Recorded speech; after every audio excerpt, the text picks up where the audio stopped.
Jim Hicks, Rob Hatter. You are now tuned in to the Chop Shop. I'm Retro. Let's get it. We in the Chop Shop. We live in the Chop Shop. We talking sports talk. We live in the Chop Shop.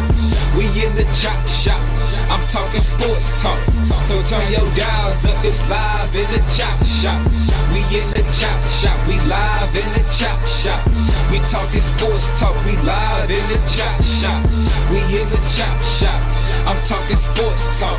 So turn your dials up. It's live in the Chop Shop. Yeah, it's lit in the Chop Shop. Turn your dials up in the drop top. They ain't based in debate, but they keep it fact straight. Going 30 for 30. Let's do a first take on Facebook Live from 12 to 2. Rob Hatter and Jim Hicks going back and forth like Carter Ray and Skip Bayless and Stephen Smith. From on the court, off the court, straight to the field. Not a man that steals, but I made it steal to the octagon where I fight to kill. We go face to face, then you write your will. I don't play tennis, but I bring the racket. I'm on the floor, I attack the basket, put you in the casket when I'm overlapping. Never showing mercy, cause I'm always snapping. Never showing mercy when I'm in the arena. Step into the ring, he hit me as I beat him. Step into the court, I'm never backing down. Killing competition, I'm smacking down. Let me get back to the other stuff at the Chop Shop, cause they cutting up. It's Retro coming to you live to the Chop Shop. Now let's turn it up. Yeah, we in the Chop Shop, man. Shout out to Jim Hicks and Rob Hatter. You can catch the Chop Shop live from 12 to 2 on Facebook Live. Let's get it. We in the Chop Shop. We live in the Chop Shop. We talking sports talk. We live in the Chop Shop. We in the Chop Shop. I'm talking sports talk. So turn your dials up. It's live in the Chop Shop. We in the Chop Shop. We live in the Chop Shop. We talking sports talk. We live in the Chop Shop. We in the Chop Shop. I'm talking sports talk. So turn your dials up. It's live in the Chop Shop.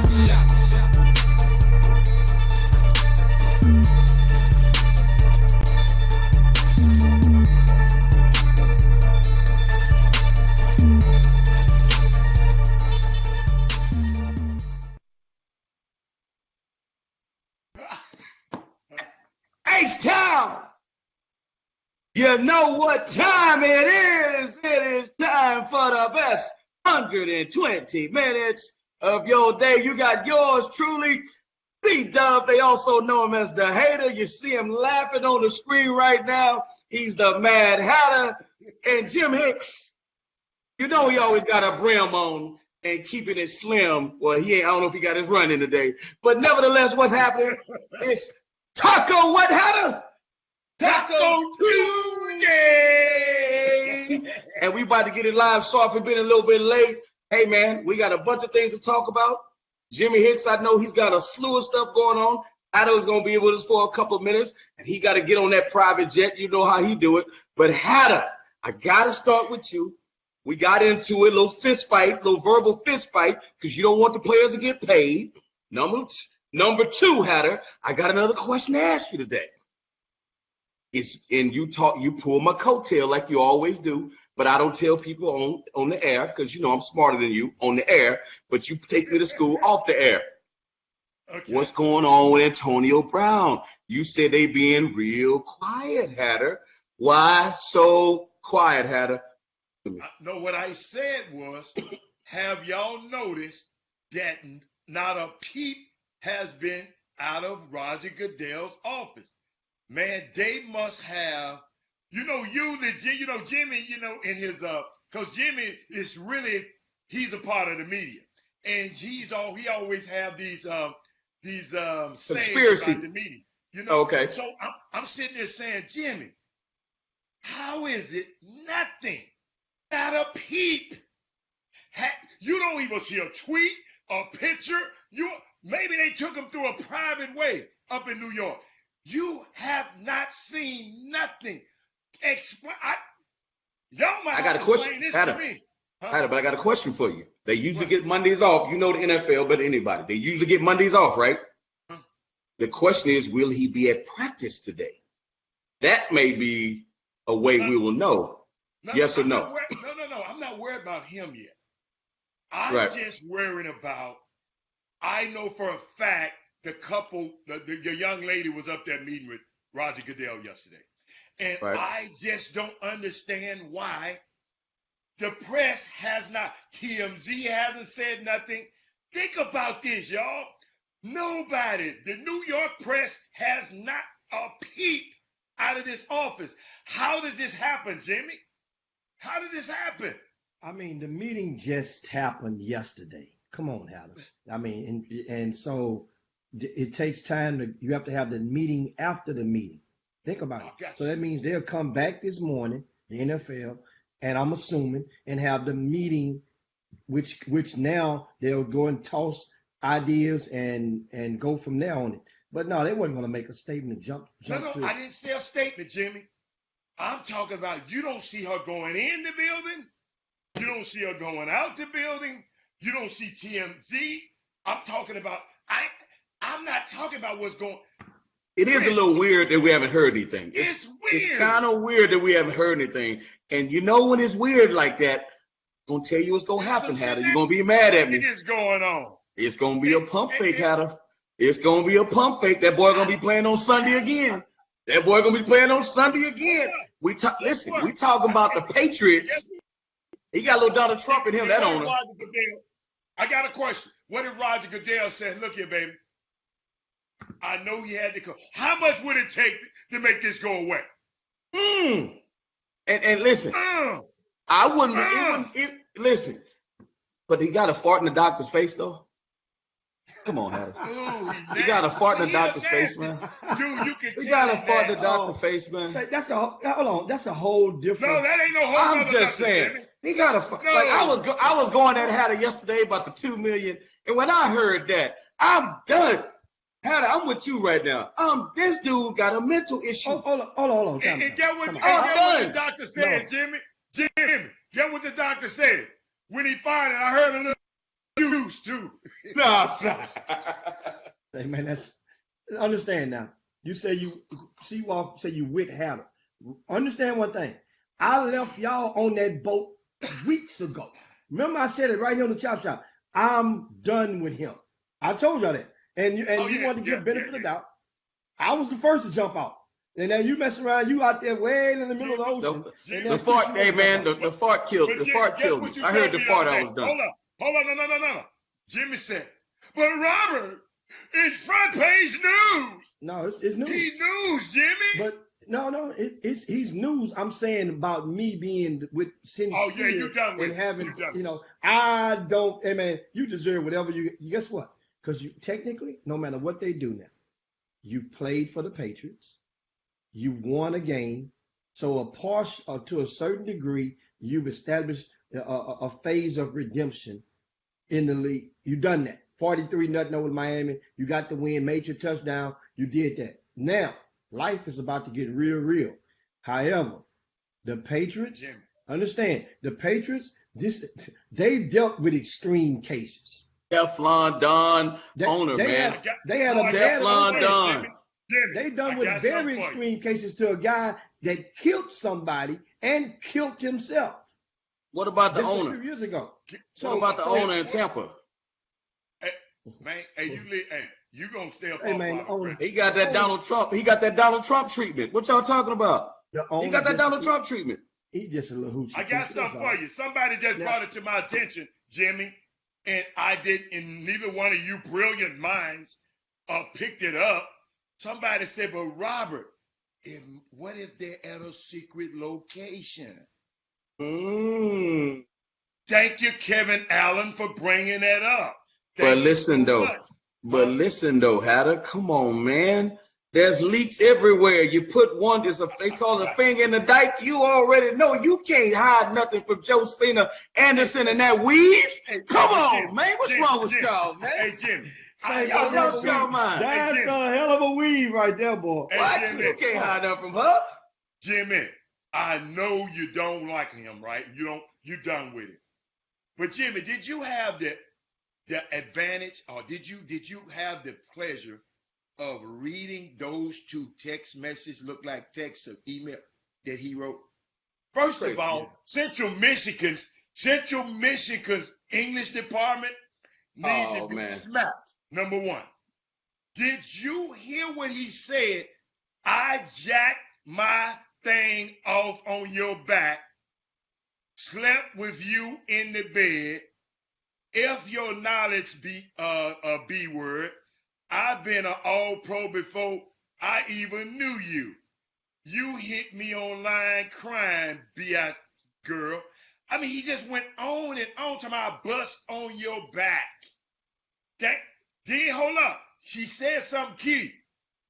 You around here let my baby mama play you. See, her and the baby mama have got an alliance. Or the other thing, how the baby mama is really playing her. I don't know what that really means. Hold up. What does that mean? Okay, but that's your point of view. It's okay. That's what he said. She playing you. So all I'm saying is call the girl all kind of weak bitchs, talking about her mama ain't this. I already F you already. I mean, it's just, come on, Antonio. Jimmy. He mad, man. I'm not trying to paint a picture of him. But me personally, Robert Haller, I don't know about nobody else, and I ain't never wrote a note like this to a woman, to anybody in my life, like this, to any woman. No, not a woman, man, nobody. I've never did. So I don't understand what the heck he's talking about right here. That's all. It's crazy. But clearly he's upset. Mm-hmm. And I'd like to know what the tipping point was. Was it asking for the money? What got him to? First of all, here's what I don't understand. What got him to do. Jimmy made a point yesterday. What got him? Hold on. No, Jimmy made a point. To take his little private out. I got and you. Jerk off on that girl back. Explain that to me first before you talk about what got made him mad. I listen. I wasn't there, but listen though. My thing is, I remember Jimmy made a great point yesterday about. There's the information right there. Jimmy made a great point yesterday about facial recognition of those two kids or those three kids that got caught with the football team, and they're filing an appeal about the game, and obviously people are going to be reprimanded. Social media, we have talked about this. Hatter, explain to me this is going to be my what the hell. What the hell is going on? On social media, dudes are requesting trades. The guy from the freaking Cowboys requesting a trade. And when you 20 years from now, you know what that dude said? He said, man, I got no other recourse, man. They won't trade me. I got to go on social media. And I'm going to tell you what Hatter sent me yesterday, Jimmy, which is we need to talk about this. And I don't know where you're going, but we need to talk about this first. What's that? You made a great point, Jimmy, about facial recognition and social media. Did this dude ever think this was not going to come out, that he sent this? Like, what is wrong with him? Why would you text or email something like that? Well, like, what is wrong with you? Well, and reading it a while ago, and I've read it before, and you think of it like this. There's a lot of times when you're under the influence of something that guys may That's a good point. Text messages like that out. So that may have been one of those text messages that he probably was feeling, a little bit exuberant, inebriated. And that's the result of it. And you're like, it's a oops moment. You send that button and you go. But once again, as I mentioned last week, that for those are two responses.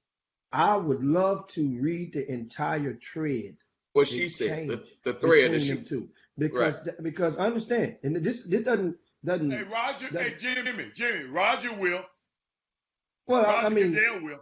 Yeah, because they can go them alphabets, them people with the alphabets, they can go get it if you try to. Yeah, they can go get it. But Jimmy, here was the thing though, Jimmy, and after you make this point, Jimmy, after you finish your point, I want Hatter to expound on it. Hatter sent me something yesterday. Hatter, can I read what you sent me yesterday? Hold on, where is it? One? About the players and how they listen to people. It was right. Oh, finish your point, Jim. I'm gonna find what Hatter sent to me. Well, my point was simple is that in this situation, I mentioned about Antonio about the entire trade, and there is an exchange between them. There's no doubt about that. So, and in due time, either in the court, if they don't settle, or it will come out in proceedings. I don't think the NFL it's not going to release, even though Goodell may read it and know it, even if he knows it. I'm not sure if that's proper because they've already started legal proceedings. So to share evidence that is supposed to be submitted and has been on the list for a motion for discovery, and I don't know how the civil courts work exactly, but I would assume that they have similar motions that you have to present to the judge. This is what you're going to present. Maybe, maybe not. Some of you guys that are on our Facebook feed in the Boom Boom Room can validate that.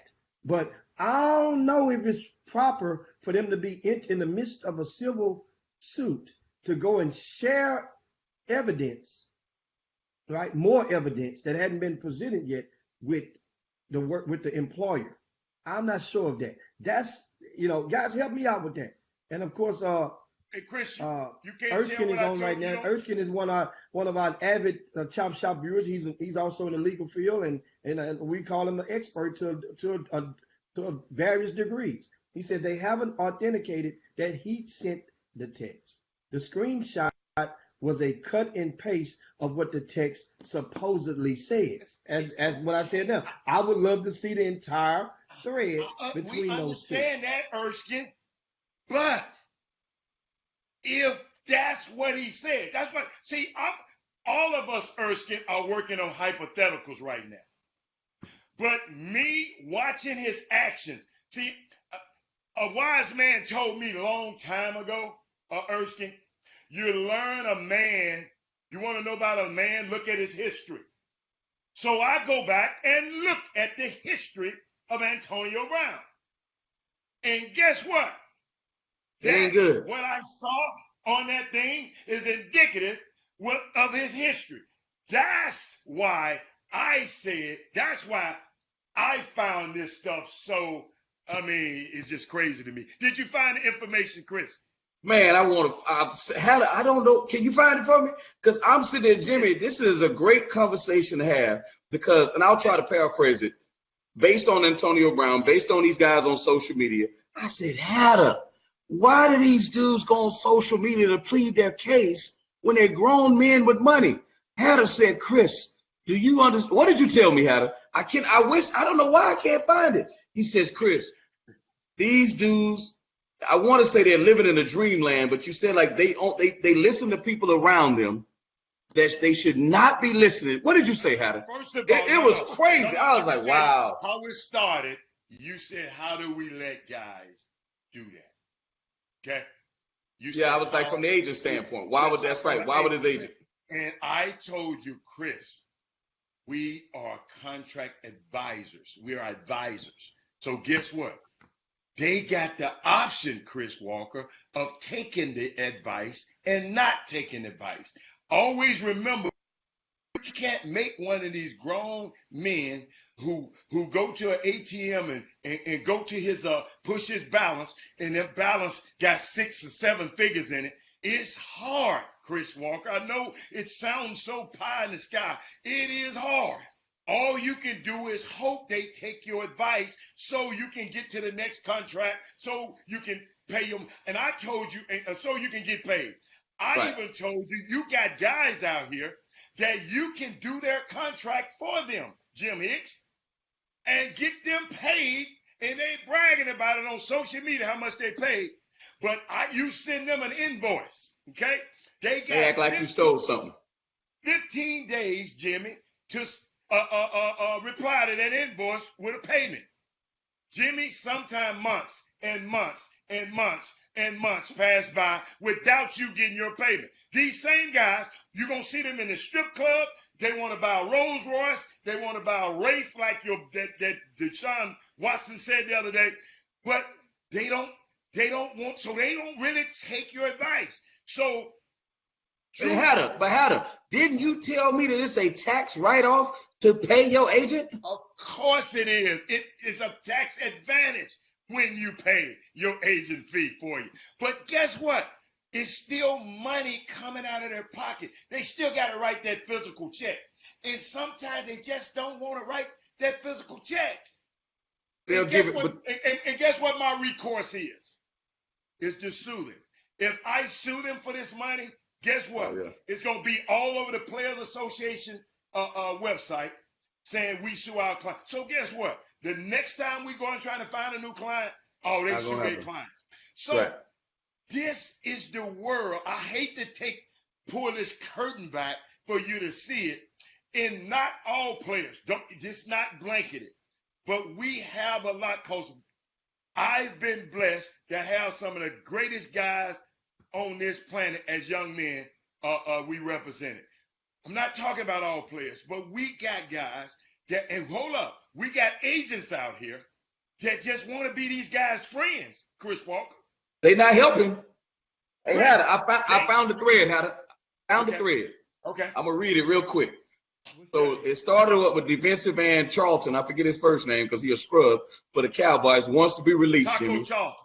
Yeah. and went to the social media. So I said, "Ninjas, why have an agent, Hatter?" That's what I said to Hatter. Hatter said, "I said, are you guys encouraging these dudes to do this?" Shaking my head. Yeah. Hatter says, "You are the advisor. You can't make them take advice." So I'm messing with Hatter. I sent Hatter the YouTube, Jimmy, of Dancing Machine, Michael Jackson's song Dancing Machine. Because I say Hatter was dancing, right? I say, Hatter, this your new theme song. Hatter says, man, this man a first round pick and hasn't been in the first 2 games. These dudes don't look in the mirror. I say, what do you mean? He says, no, really, you will be surprised how many of these dudes listen to outside interests instead of their agents. I said, he doesn't realize he ain't good enough as a question. I said, that I do believe. He says, it's so many people that read the internet and articles that think they know more than agents. So a lot of them have the outside noise confuses these dudes. You would be surprised. The players blame everyone but themselves. I'm like, wow. They do. TC, wow. What that sound like to you? Come on, man. That goes to show you, even the dudes making the money are crazy. Even the dudes making the money don't make good sense. And all these dudes want to be like them dudes, Hatter. All them dudes we got influence over want to be like them clowns. There you go. Jalen Ramsey, man, trade me. There you go. Fitzpatrick, man, I don't want to be here. He's out, and he traded. Steve Wilkes. Traded. Listen, people can get mad at me. Steve Wilkes, and I love Cliff Kingsbury. He's my boy. But Steve Wilkes getting fired after 1 year from the Cardinals, and you hire a coach who had a losing record in college. I want to be like, and I know he's your man, but I'm like, yo, man, does Patrick Peterson, Larry Fitzgerald, they have something to do with that? Because it's a players' league to a degree. I get it. But after 1 year, Jimmy, Vance Joseph get fired after 2 years, and the Denver coach, Rex Ryan, he 0-2, Hatter, by the way. I got 0-2, by the way. Now I have breaking news right now, Uh-oh. and according to TMZ, and it confirms that the meeting did not take place at the NFL headquarters in New York. Instead, representatives from the NFL flew out and met with the young lady, Brittany Taylor. Also, it's saying that the meeting lasted 10 hours. Oh. 10 hours, according to TMZ. Just came out while we've been on the air, and they're giving an update basically from this. And as we showing it on the screen right now to you guys, this is the new article that was just published on TMZ. Now, this is TMZ publishing this, and it was a 10-hour session between the NFL and Brittany Taylor. And they are expecting to meet with Antonio Brown very soon to get his side of the story behind closed doors. So once again, they are moving forth on this, and that's why that explains why TMZ couldn't find, or any other media who were waiting in the rafts to find the young lady walking in or out the NFL headquarters. And Hey, Jimmy, I just saw something you. Go on, Jimmy. I'm sorry. Go on. What are you saying now? When stuff goes on like that, a lot of people may not understand. It's not that complicated the way society is now. Plugs, what you call them, are everywhere. Let's say, for example, in that situation, well, let's say me, if I wanted to know information and I felt that a certain coach was coming in town, my plugs can be anywhere from somebody that's working in baggage claim to somebody that's working at the limousine, the private airport, to somebody that's working in the janitorial department of the building where they're coming, to the front door person where you sign in at and swipe your card, to the people that you put your items on the belt and go through the electronic metal detector. Those all are potential plugs. Because guess what? Those people on set income. And if I'm going to, and they would take a couple $100, $1,000 to give me intel and send me the text, just like on the movie, on the TV show Power, how that boy Andre did Ghost, and when he was setting him up and letting the police know he's walking out or he has a heater with him and this and that. But anyway, Chris, as you were about to say something. I was about to say, I was reading a little bit of that statement, and I think we talked about it yesterday, Hatter. It says that she did not file a police report, but she filed a civil report, a claim against him. Why would she not, why would she not do that, Jimmy? Why would she not file a police report and just say, you know what, I'm going straight civil? Chris, we went through this. I'm just asking a question. I'm just, why she do it? I gave you a homework assignment. I gave you a homework assignment. But why wouldn't she do it? No, but I asked you to go and talk to a couple of people and just ask some people that went through that. You got to go talk to women. See, that's what Jimmy trying. You talking from your misogynistic point of view. Oh my God! Why you gonna call me misogynist? I just asked the question because hey Jimmy, pull that little blurb back up. He said it right on the deal Jimmy said. He said she did not file a police report, but she did file a check report. I mean, my bad. She did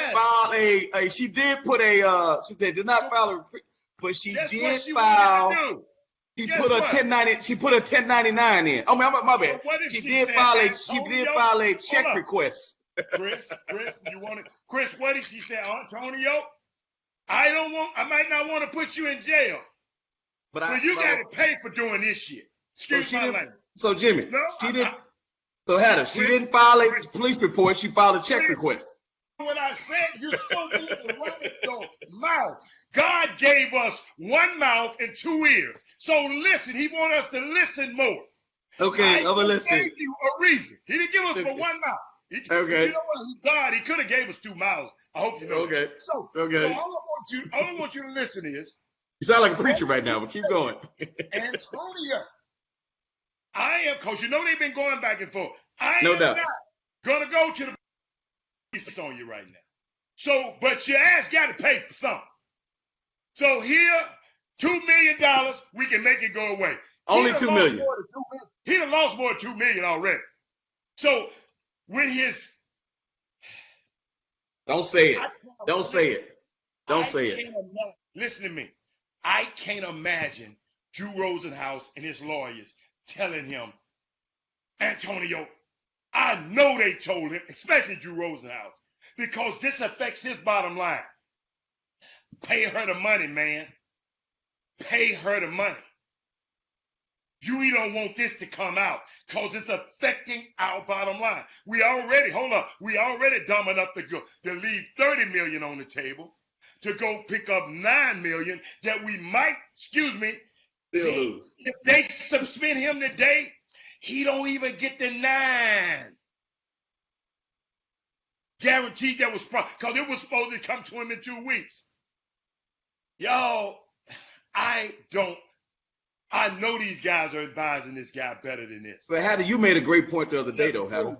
Hatter, you made another point the other day when you told me this dude said I don't need football. You told me his first contract he got about $80 million, didn't he? This is his second contract, right? He got a bunch of money. He got a bunch of money. So obviously he ain't tripping. Whoa. Excuse me. Stop. He may have a bunch of money. Stop. Okay. He made a lot of money. Okay. What you make and what you retain is two different animals. Gotcha. I got you. What you got, T-Sheet? Yeah, man, we done beat that road. That mule has sores all over the back. You know, beat Antonio Brown. Guess what? You know, time until you guys know how this thing is going to land, how this plane is going to land. You know it already. He's going to get suspended sooner or later, and that's going to be it. And it'll be a thrust back and a fight for him to get back into the league possibly one day next season. And a lot of teams, trust me, will be lined up to retain his services. Glad he's not on my fantasy team. Based on what they saw this past week. So now, moving on, speaking of NFL news, Cam Newton may be out this weekend as the Carolina Panthers will be on the road. We're 0-2. They will play the Arizona Cardinals. That was going to be another black versus black quarterback, as in this is the year of the black quarterback. So every week it seems like there's going to be some tasty black on black crime out there in the NFL football league. But Cam, Jimmy, don't say it like that. Jimmy, they said it enough. Jimmy, you know it was at the beginning of the season, it was 9 black quarterbacks starting this year. That's a record. Yeah, Recapping it. Black quarterback. Recapping At it. the beginning of this season. Yeah. So as for Cam injured, he's re-injured his foot, in case you guys didn't know. And so now the status is uncertain for this weekend. Not saying he's out, but it doesn't look good. It looks doubtful. And Jimmy, what they got to do with his arm, Jimmy? What they got to do with his arm and them sorry passes he was I throwing? got a question, the though. foot has a lot to do with his arm. Oh, man, Hey, come on. The foot has Speaking of black quarterbacks, since we there, and Jimmy mentioned it, could you explain why everybody got their money except the black quarterback that plays for the Dallas Cowboys? Everybody around him, he gonna get it. He gonna get it. But Carson Wentz got his. He gonna get it, Jared Howard. Goff got his. These guys around his same. This guy was a late round pick, so he really never made no big money on the field. I'm just curious why this guy hasn't gotten his money. I mean, it's just curious. Jerry Jones, I don't understand it. You know, He gonna give it to him. You know that. You know that dramas make the best movies. He got a little Trump in him. He like to break a splash. Hey, Jerry Jones, if he'd have paid him 2-3 months earlier, he wouldn't have to pay him what he got to pay him now, though. Well, that worked out better for Dak, but that worked out better for Dak, though. I call that poor management. But what else you got, Jimmy? Poor management. Hey, Dak is in a hurry. You can let me tell you something, Erkin McDaniel. Every NFL player is one play or not playing. Don't you ever in your life think Dak isn't in a hurry to get that bread. You going on with that mess. Now, what you got to say, Jim? Erkin, you better go back in one of your law books and look at something else. Quit reading the magazine. I don't care. Yo, why you chopping the boom boom room? You going at the boom boom room head today, huh? What the boom boom room talking about? Playing golf with a billionaire, Michael Jordan. Dude owed him $100. He followed him to the car to get that $100. So I don't care what nobody's talking about. He got all this money. He don't want no more. If you bet it, Michael said, if you bet it on the golf course, you got to pay it. So guess what? If he can think about his 100, I know Dak thinking about his money. So I don't want to hear that. Now, what you got to say, Jimmy? Well, it looks like right now. It it looks like the gamble of Dak not aggressively pursuing a pay raise or contract extension is paying off right now. Because had he done so, he would be worth millions more had he had done so a month or so ago. So right now, all I can say is, wait, Dak, you win on the bet. Ain't talking about the great organizations identify an asset and keep and pay them. But how did they still got Tony Romo? I said great organizations. I'm not. I'm with you. I'm not talking about. Excuse me. I'm sorry. Winning organizations. I'm talking about people that make a lot of money. I'm talking about winning organizations who don't charge $300 for parking. Those people are make like Carson Wentz was. Why is Tom Brady not the highest paid quarterback in the game? Jimmy, what's the next stuff? He asked you a question, man. Why is he not the highest paid dude in the game? If that's the case, then. Come on, Hatter. Excuse me. I didn't say you have to be best to be the highest paid. Jimmy, the reason I moved on, Jimmy, you was dumb enough to go for that mess. That wasn't the question he asked. That wasn't the question. The question was, we're not, being best don't mean you get the most money. I'll tell you what, great organizations like, hold up, I got you. Here you go, Jimmy, since you want me to answer. Great organizations like the winning New England Patriots, they signed their quarterback and got him under. You ain't never heard about Tom Brady talking about no money. He understands winning. And guess what? Wife make more money than him. Hold up. In the last 18 years, he been this same guy y'all talking about, been in the Super Bowl 9 of those 18 years. So guess what? Being the best, Carson Wentz ain't the best. Russell Wilson ain't the best. But Jimmy, to help you, this is why I wanted to get past that conversation. Russell Wilson made $70 million a day. He ain't the best quarterback in the league. So being the best don't mean you get to pay the most. Now, I'll rest my case. Now, what's the next one? I hope I answered your question. No, you didn't. You didn't answer the question, by the way. That You answered a question, but you didn't answer that question. You answered somebody's Tom question. Brady not the best, didn't you? Why is he not paid? The best is not always the top paid, Jimmy. Jimmy, read my lips. The best is not always the highest paid. Let me rewind it one more time, because Jimmy, you still take them big ass earphones out your ear. The best is not always the highest paid. Let's get that out. Let's get that out the window right now. So they waiting to pay Dak. That's the point. They ain't paying him. They waiting. Though. I just said, why they taking long? Hey, we can't see that. We can't see that. I see it. Hey, that's all right. That's all right. Y'all crazy, man. Y'all crazy. So speaking of Michael Jordan. No, Jimmy. I learned about guys like y'all. Ooh. When you give people facts, long time ago, y'all, I'm from the pipe down. You could have given people facts and won an argument.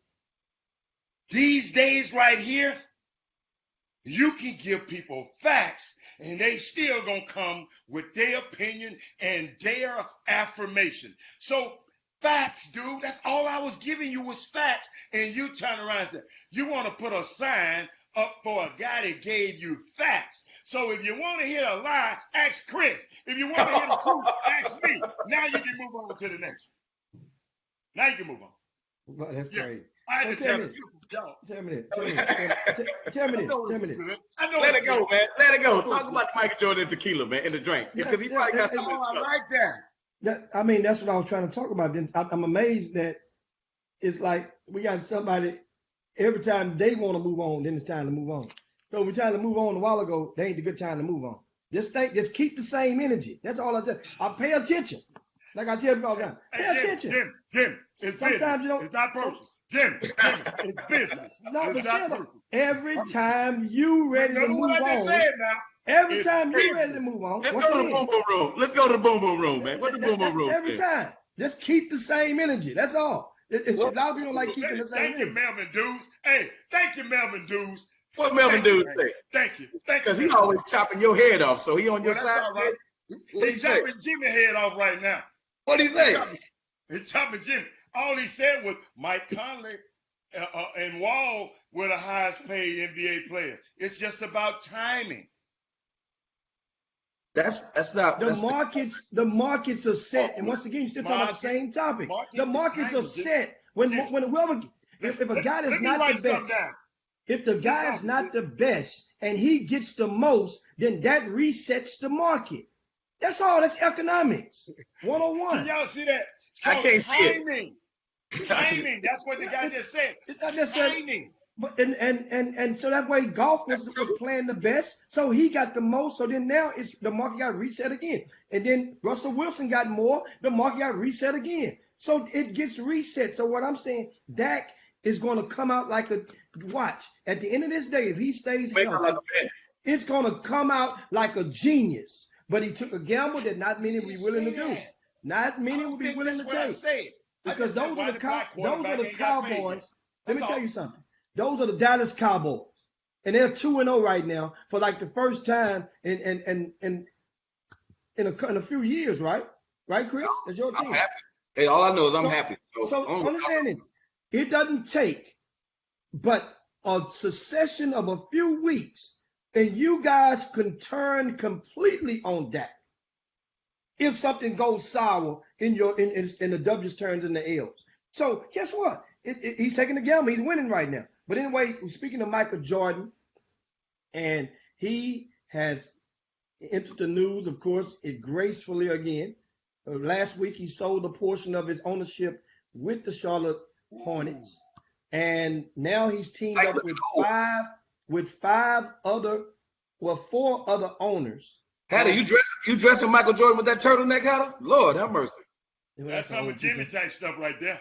That's good. He make that work. All he needs a lid with that. Get a broom with that, you go with it. But I'm telling you, a nice lid. Understand, that's a suede coat now. Right there. That's a suede coat. You put your good lid with that, well, you good. Now, understand, once again, Michael Jordan has teamed up with owners from the Boston Celtics, the Los Angeles Lakers, and the Milwaukee Bucks to create an ultra premium brand of tequila. As you guys are reading right now, some agave tequila. And the name of this tequila is going to be called Cincoro. Cincoro. And did you see the price tag on the high end bottle? Ooh, 1,600, wasn't it? Yes, sir. 1,600. All them NBA players gonna be buying it. Don't worry. It's going, and the one that's 1,600 is going to come in a black crystal bottle. Yeah, that's what I get. But economically, common folk like us would be able to get a $70 bottle if you chose to do so of Michael Jordan's new tequila. He helped inspire the branding of it, the shape, the bottle, and the brand and the label. He was instrumental in helping to with his idea and creativity on that juncture. Once again, Michael Jordan has entered the what they call it.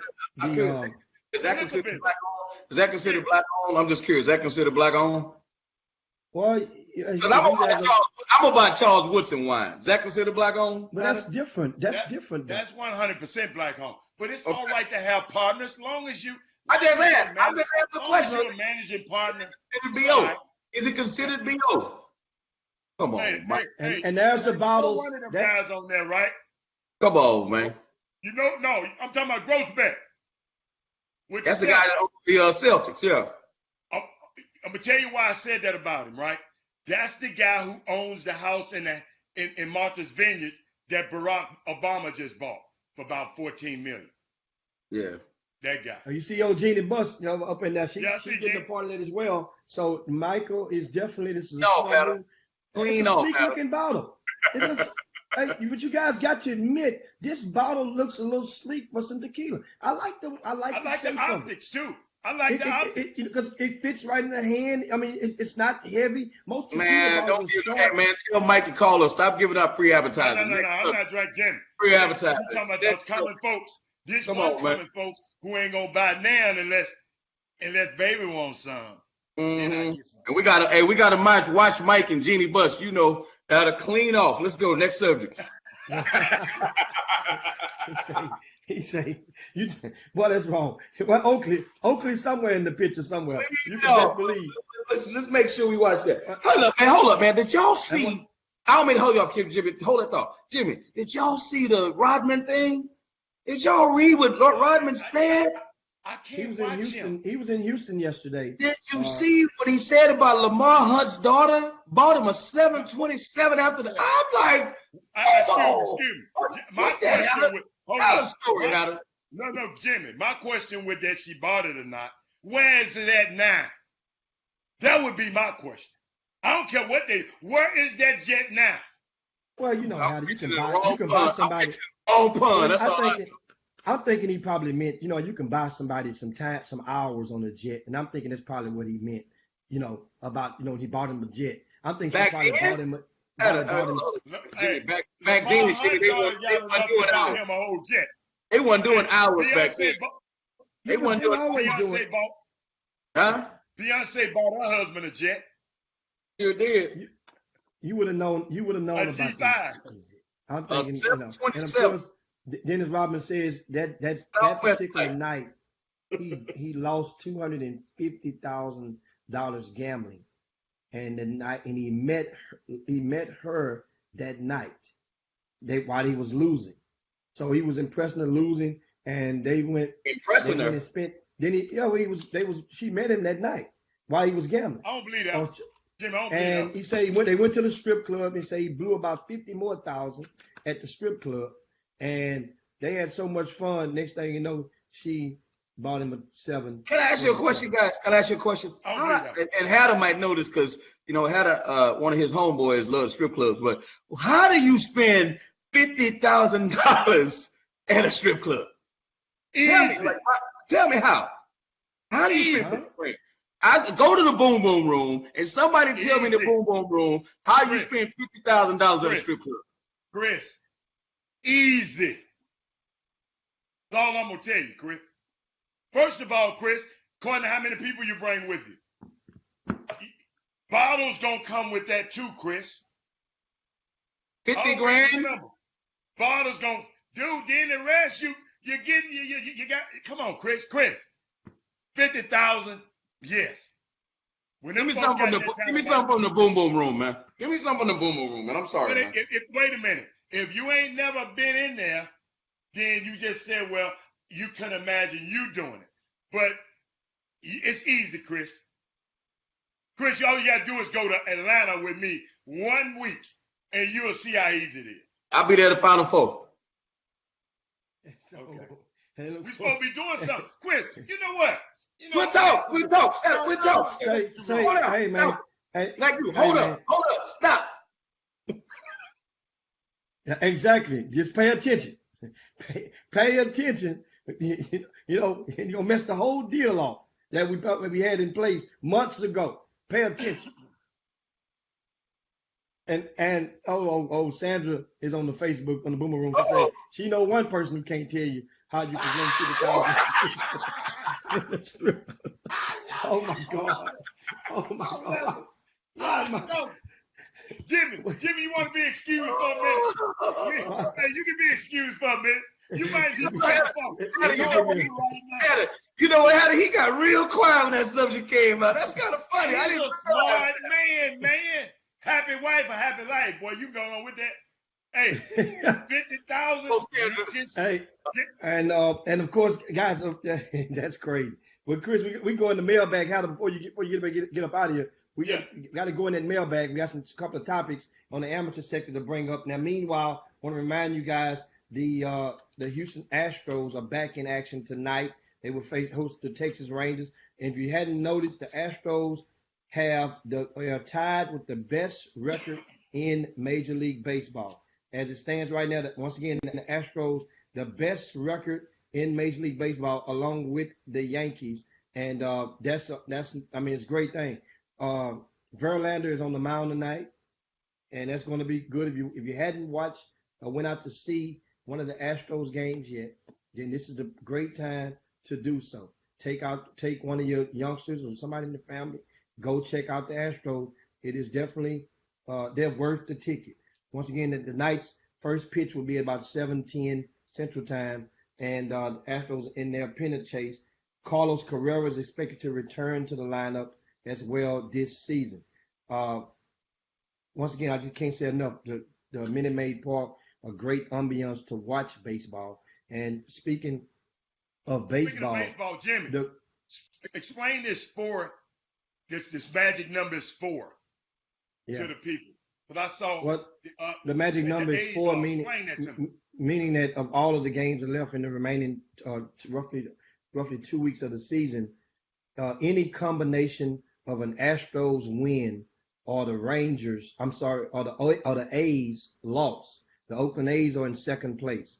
So any combination of an Astros win and a Oakland A's loss has to total 4. Once that total reaches 4, then the Astros will clinch the division, which meaning they're up by 8 games right now. Okay. And they would have to absolutely tank it, right, to not win this division. It's possible. Don't get it twisted. Nah, it's not gonna happen. It was one year the Astros went on it just went not with the pitching. Down. Not with the pitching, no way. No, yeah, I'm pitching too good this year. Pitching too good. That's no way. I would agree wholeheartedly. But as it stands right now, of course, the Astros, once again, yes, 8 games ahead, and they've won 7 of their last 10. And how many games are left? 12 games are left in Yeah, there's no way. the season. So No way. that's the Houston Astros, and so going to get that. Wanted to get out there. I want to give you guys also. We're going to talk a little NBA news in just a second, but want to remind you guys also with an update from yesterday's scenario. And I told you I would promise I would have more news on it, and that is the situation where the Little League team from Ellington Rams. This is a Little League team of 12-year-old players. Now, in this league, you're supposed to be 12 years old, but you can turn 13 before August the 1st, play in this league. So there are some 13-year-olds on the team, but the primary age of those guys are 12. One of their opponents last Saturday played 3 players that were found to have been in high school. They've been confirmed. At least 2 of those players have been confirmed. I've got a phone call this morning, and there's a meeting tonight. Cornell X is supposed to be in the meeting. Who? And it's a closed meeting. This stuff is serious. Cornell X. Yeah. Come on, man. Jimmy, Yeah. please tell me what's the serious? There were some players that got hurt. And You left that out yesterday. You left that out yesterday. Players on the other team that got hurt. And I was telling you, these guys, can you imagine the 12th grade? And I found out this morning, of the 3 young men, 2 were 11th graders and 1 was a 12th grader. What? So he was a 12th Hey, grader. Jimmy, That's ridiculous. Did you see the picture that Martin Brooks sent? How big this guy was? I saw the picture. One of them dudes. Why didn't they protest? Did they not play the team before? Like, why didn't they protest when they saw them dudes out there, man? Well, he explained to me, and I asked the question, and here's the deal. The question is, why didn't they protest, or why didn't they not play the game? That's a question that was posed to him. Why did you just not play? And at the time, the way I go in football sometimes. In football, Little League football it is, those guys have numbers and they have a weigh-in at the beginning of the season, before the season starts. Every player has to weigh in on the scale. And then on this weigh-in, then your weight is recorded. Now, what the league cannot control is the fact, let's say if Robert Haller is number 74, and Robert Haller ain't on my team no more, I still have a 74 jersey. And Chris Walker, who weighs more than him and is 4 years older than him, I'm going to let you wear number 74, Chris. Now, guess what? You're going to put a visor over your helmet, which is not permissible in this particular league, right? Unless you have a medical waiver, a clearance from a doctor saying that you have a condition where permits you to wear this protection over your eye. Well, this young man's 2 of their protectors were the mirror kind. You follow me now? The kind where you can't really see his eyes. So this kid allegedly had the helmet on all game. He had Jimmy, on before the game. So you asked why didn't they protest? Well, this is what they did. When the game started, the coach did attempt to protest. He attempted to protest the visor. Now, mind you, that kid could have been a lineman because the game hadn't started yet. You never seen this kid before. He had never played with this team before. None of these 3 kids played the previous weeks. This is week number 4 of the season. So understand, they protested the visor, according to the head coach of this young team, the team that eventually won the game, 65-31.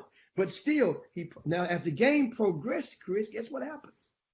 The game progressed. You see number 74 hitting with the tenacity that doesn't falls under the normal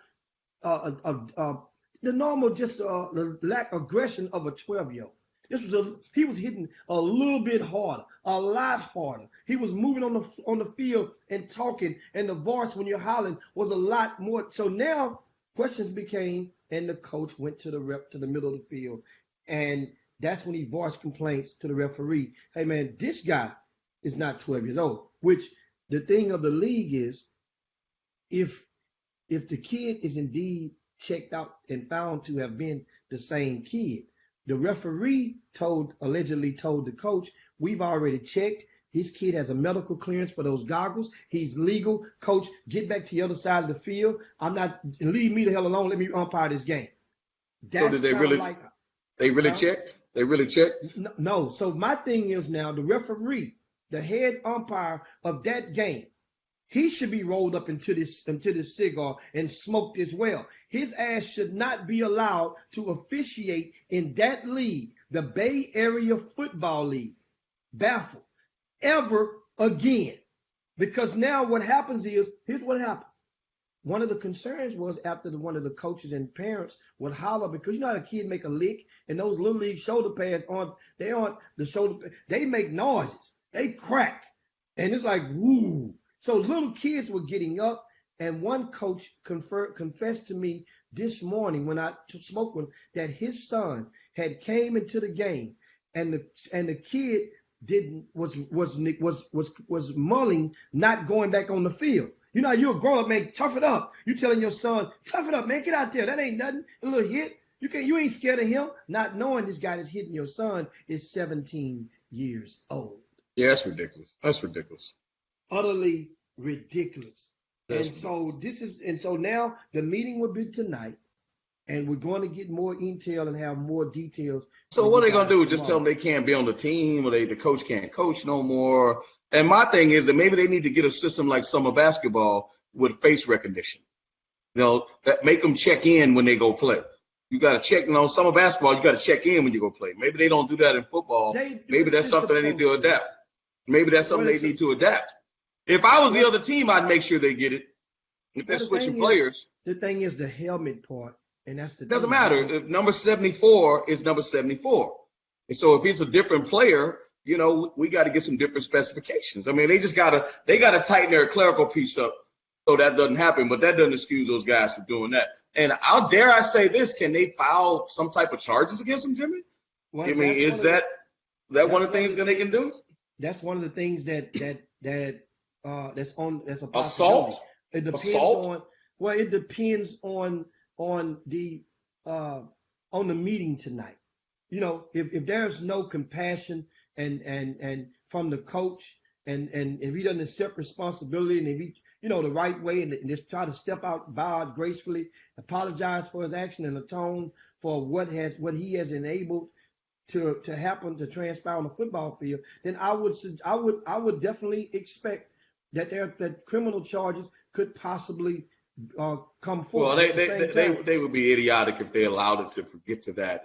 Say you're sorry, whatever your reason was, the dumbest reason in the world, move on from it, and then the league needs to get a better way of documenting who plays and who doesn't play, because somebody could seriously get hurt, and that's the last thing any of us would want. And of course, thanks to Melvin Dews, we go to the Boom Boom Room, and for sharing with us this past weekend. How about that? 2 people were shot during a Little League football game in Dallas. In Fort Worth, I'm sorry. In Fort Worth. Over what? Over a dispute at a Little League football game. This is what it can lead to. Understand something, Chris. Let's say if one of the parents had actually found proof that one of these 3 young men was in the 11th or the 12th grade playing against 6th and 7th graders. Can you imagine? One of those parents would probably have ran on the field, and they probably would have did what? Here's the deal. Here's the deal. Put their hands on the little boy. But more importantly, Jimmy, in the state of Texas, what's our law when it comes to guns? Is it open carry or what? It's open carry, yes. And I'm telling you right now, no one's checking someone's stuff when they go to a Little League football game. You're right or wrong. Maybe when you go to the Texans game, and not even in a restaurant, but people are probably packing some hardware when they go to those games. That is a very dangerous situation when that takes place. And here's the other thing. Why? And you always make the comment, which blows my mind. You always love to chop me up, but not have my own children. But my thing is, why do people let sports get them so wound up like that? I get it when I was doing it for my job and I made money and I get career advancement, or my career gets derailed because of winning and losing. But I was in San Francisco and someone pulled my coattail and said on Saturdays, Jimmy, they have what they call silent Saturdays. Silent Saturdays mean that when the parents go to the soccer games, they're not allowed to cheer. They're not allowed to cheer, good or bad. They cannot cheer. And I'm like, that's the craziest thing I've ever heard in my life. But the reason why they put those kind of things in place, and this is not to absolve the guys from the Bay Area League of playing older kids, which is utter ridiculous, is that parents lose control. They go wild. LeBron's running on the basketball floor. If think about this, Jimmy, if I was a coach, and think about you as a scouting service rep, if another parent ran on the floor like that, the way LeBron did, what would you be saying about it? You understand what I'm saying? We'd be like, what's wrong with that? That parent crazy, man. Like that, I wouldn't recruit that kid's son. Like, this is ridiculous. Like, that's what we would say. But LeBron is doing the same thing. So guess what I'm saying is, and one of our closest friends lost his mind when it came to it. So basically what you're telling me is, and what we got to relent to, Jimmy, is that all parents go wild. They cannot help themselves. When their baby's out there, it does not matter what else is going on. They like animals in the wild. No reason, no nothing. I'm in straight protect mode and straight kill mode when it comes to my baby. That's what I'm left to believe, Jimmy. All reason goes out the window. All reason goes out. It doesn't matter if he's not the best player. It doesn't matter if it's just evident that he shouldn't even be getting on the floor. The bottom line is, I don't care about the team. I just want to see my son get out there and perform. Would you agree or disagree? I mean, understand, LeBron James' status is an extreme A-list celebrity, one of the most popular celebrity sports figure in the world. So as it stands, so if that's a common thing in the culture. In that particular instance you mentioned about LeBron James, him running on the court, he ran what, 4 feet into the court. It was a timeout call. Yeah, but he did the jump up and down. But the action was on the other end of the floor, Chris. He was on the baseline. And then he did it with a player, Jimmy. He did it with one of the players on the bench. No, come on. But it was a time, Chris. It was a timeout call, and when LeBron did it, understand? Watch the timeout was called. See, that was a timeout. If that was a parent, but Jimmy, if that was a parent that did that, what would we be saying about that parent? Regular folk ain't governed by the same. What would we say? I'm saying, what would we say? It's a parent gone wild. LeBron James has no problem being a parent gone wild. He's been confessed to that. He gave everybody warning a year and a half ago when his son was with the Gulf Coast Blue Chips. That's coached by Clyde Jackson. Brian said, I'm gonna be a different type of parent. You guys be advised. And guess what? He's just showing us what he's. All right. So here's my point. The reason why I didn't want to lead you down that rabbit hole. What happened if the next one is a scrub? What kind of parent is he gonna be? He's gonna be a parent going wild the other way. If the one is a scrub, this one happened to be a good one. What if the next one is a dud? Okay, what's your solution? What you doing, LeBron? You think LeBron James, you want him to sit there and have both hands over both knees? Well, I'm saying if the other one's a scrub, it shouldn't be. And eat on some cheese and sip on some of his wine. If the other one is if the other one is a dud, we gonna see how he act. He acting a fool because this one can play. But if the other one is a dud, we gonna see. Guess what? You know what it's doing? It's working because he's not. The kid can play. The kid can play. But I mean, he could play. He's not the best on the team, but he can play. You know, I understand. He's not the best on the team. He's not a top 10 in the country. But right now, he's further along than Michael Jordan's son was at the time, but with minus no social media at the time. So Michael Jordan did not have that amenity or that, I guess. It was a boost. It helped him. No, it was a boost. Social media. Guess what? MJ was in the stands. Wasn't like that. But Charles Oakley was out there, was right there on the side of him. And I remember several days they were out there making them, they were having some fun. Listen, they can be out there all they want. They can't make that ball go in that basket. The mother, you know what those other kids know? Those other kids know whose son he is too. So that's not gonna stop the other kids from trying. So the kid must be a decent player. But I hear you though. But still, like LeBron, come on, man, sit your butt down somewhere. Yeah, man. So of course now, shout out to you guys on the What up, Boom Room y'all? right now. And That Can you hear happened. me, Well, Jimmy? yeah, that. I'm in the car now, baby. Jimmy was. I had to defend you because Jimmy was chopping your head off. I had to defend you though. You know what? That's smart of Jimmy. Chop my head up while I'm not there. That's a smart man. What happened? Now understand. We were talking about a different topic that was stemming from the Little League field and the PGWs, and how one of the news that we found out is that two kids were shot. I'm sorry, 2 people were shot after an altercation just this past weekend in Fort Worth at a Little League football game.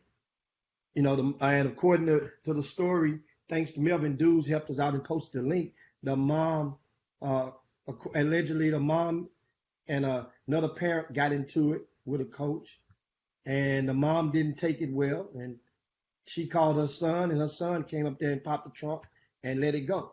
And that's kind of 2 people were shot. And this is what, understand, it's just a matter of time. I'm telling you, you see the tensions, and people say it all the time from parents about how far their disgust and their anger is being uncontrolled at these youth sporting events. And what is it going to take for some to be able to tame themselves? And we went to this topic several times in the past on the Chop Shop. And you guys, I'm going to invite you guys in the Boom Boom Room to share your solutions, or what do you guys think are possible solutions to some of the stuff that we're seeing out there every week. One of my things that I've said before is pay attention. If you're a parent and you're going to events, if there's no security, that's number one. If there's no, 'cause a lot of stuff, I've watched so many events that you see no police officers, because the people that's doing the events will try to scale and skirt on the fees and the expenses that it takes to operate certain events. So you go in there, air may be blowing cold, but guess what? There's no officer. So then what? Nobody comes there with a thought and saying, I'm gonna go to jail, I'm gonna get shot today, I'm gonna get jumped on today. You know, nobody goes to an event with that thought in their mind. Now, some of y'all but some of y'all I know go out ready to roll. I can tell. It may be a bad day. You don't know what somebody is bringing into the gym, and that next person may be at their edge.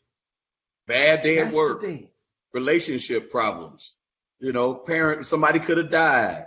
You don't never know what's going on. And you know, I used to watch those games. I remember when I was doing summer basketball, I would always tell my parents, listen, do not criticize your own players' kid, your parents' kids.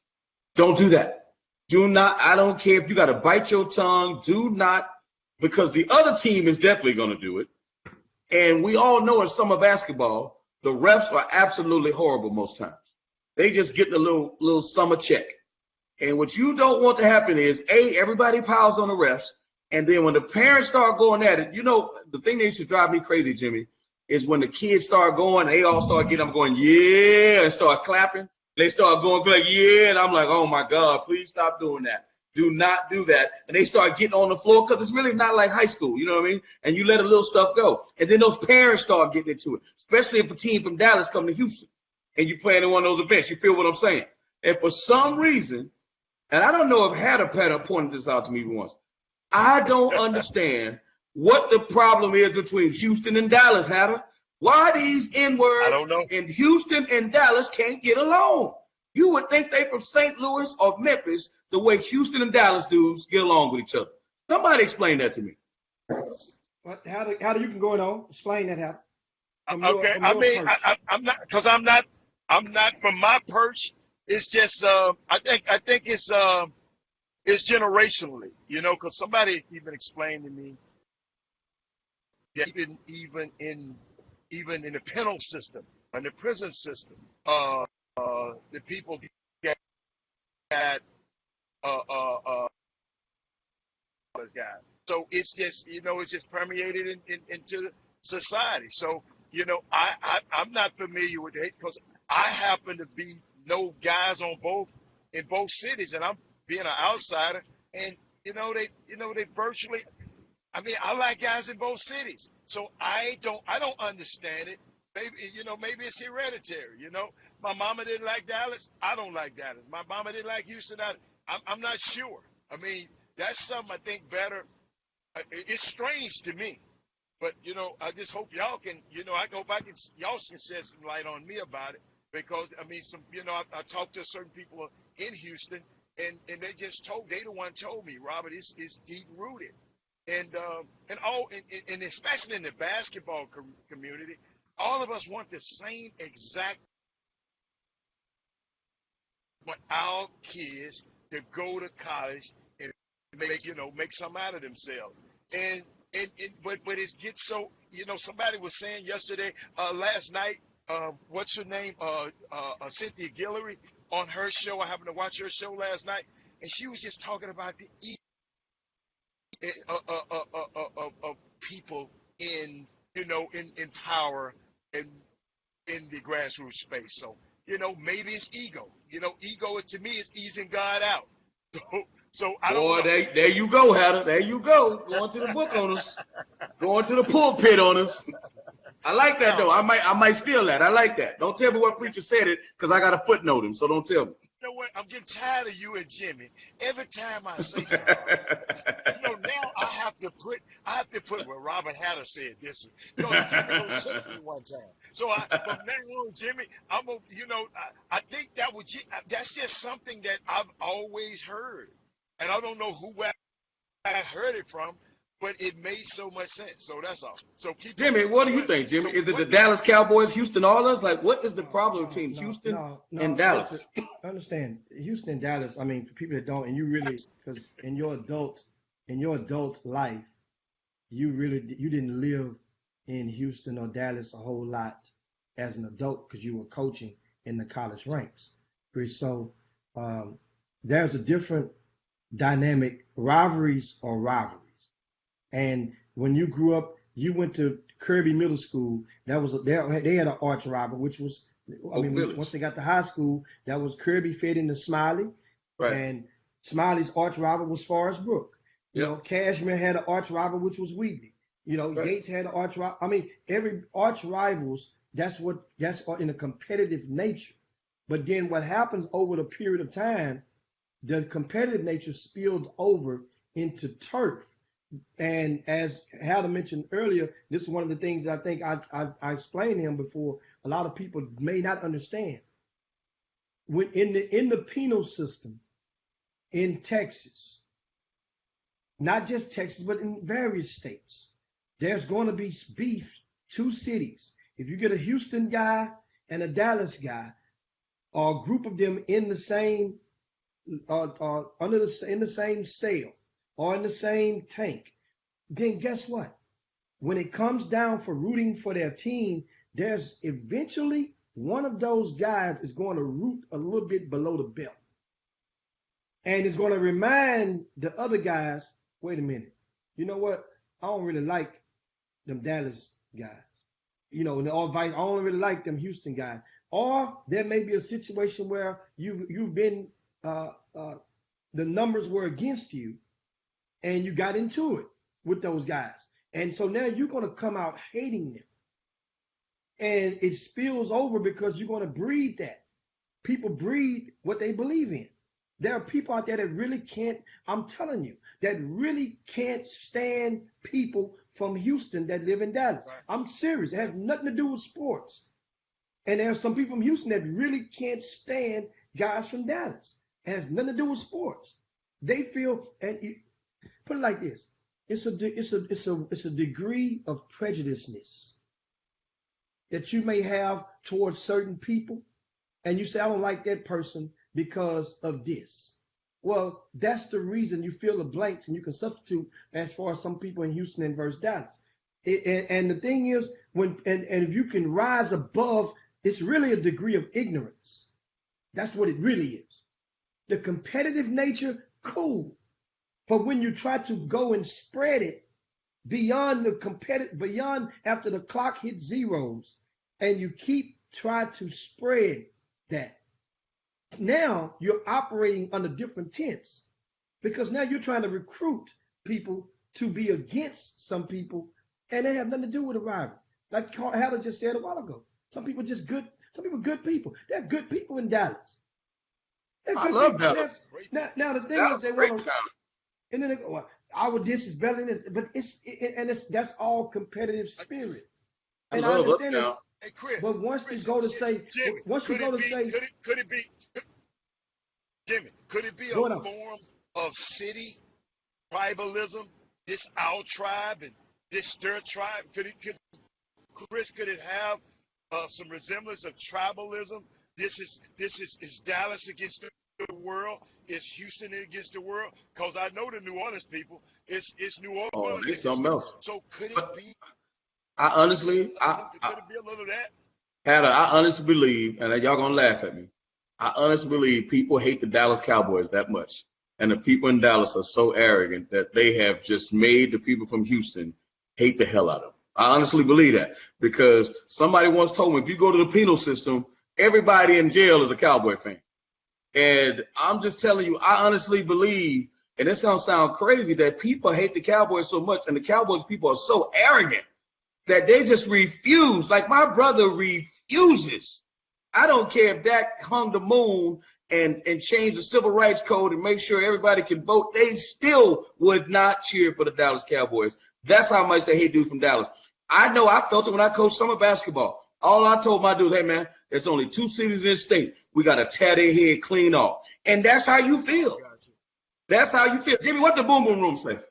Well, of course, and we go and look at some of the comments, and Melvin Dew says most states aren't as big as Texas with dominant players. Texas is different, like the Raiders versus the 49ers. You're going to have beef always. Dallas versus Houston is always fighting for the crown, not district or regionals. And, you know, Anthony Forbes said he was told it was a made up rivalry between people that really do not matter. Those kids be laughing at that foolishness. And give you guys one more. Like that. And give you guys one more. And Erskine says the only thing Dallas has over Houston is Fuel City tacos. But Charles Campbell says it's friendly competition. Yes, it is friendly competition amongst most. But there are people that you go and you hear say, don't go mess. Don't y'all go F with them Dallas dudes, or don't y'all go mess with them Houston dudes. Why y'all always going to Houston? Why you always going to Dallas? That's an attempt to manipulate and control you. To think about what that means, what they're trying to do. Think about it. Why you got to go down over there, man? Why you going over there? Think about that. And so that's when the wedge. What I'm saying, that's different. It's different whole depth. They cut different though, Jimmy. They cut different though, Jim. Them Dallas cats are different. They cut a lot different. I mean, I'm in New York. The dudes in Brooklyn are different than the dudes in Harlem. I'm telling you. And they both in New York City. They cut different, man. They cut different. Okay, but Chris, tell me this. Okay, what if the dude from Brooklyn move to Harlem and start living in Harlem? Then for 10 years, it's still the same person. I understand that. I understand that. But what I'm saying is when the dude from Dallas moves to Houston, he's like, man, they just different down here. Or when a dude from Houston moved to Dallas, it's just different in South Dallas, man. Them dudes look, and it's a little bit, I honestly believe it's a little bit more segregated in Dallas. I honestly believe that. It's a little more segregated in Dallas. Remember this. And talking about race-wise? Yes. A little bit more segregated in Dallas, in my opinion. Yes. They still, it might be still legal to call them the N-word up there on 45, North 45. I don't know. I could be wrong. I mean, so the solutionary process to this is how do you solve? My thing is for solving people. Understand something. If a person can persuade you not to go and go to a certain restaurant or go to a certain place that you've already made up your mind, say you're going to support and you're going to go, or you're going to hold hands or lock arms with and support, and they can convince you otherwise, then that means you're not cut from the same cloth. How can you let a person? I mean, understand. I say all the time, pay attention. And a lot of you guys, all you have to do is just pay attention. If a person treats you fair, if a person treats you right, and their integrity is golden, they take and they do what they say they're going to do, which goes up under the integrity. And guess what? Then why would you not support them? At the same time, there are people in your city that does the same. Then why would you not support them?